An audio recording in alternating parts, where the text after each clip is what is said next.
ላይ እቃ ምናምን እንዳይቆሽሽባችሁ እንዳይበዛባችሁ ምን ማድረግ አለባችሁ መሰላችሁ? ይሄንን አሁን አውጥቼ ልጠብስ ነው። እዚህ ልጠብስ ነው።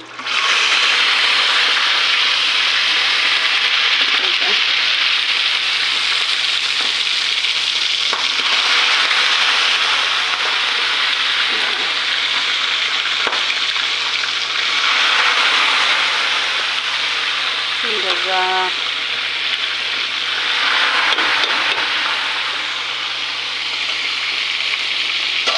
ምክንያቱም ከዛ እንዲጣፍጥላችሁ ታረጋላችሁ። ሮዙን እዚህ ነው የምንጨምረው።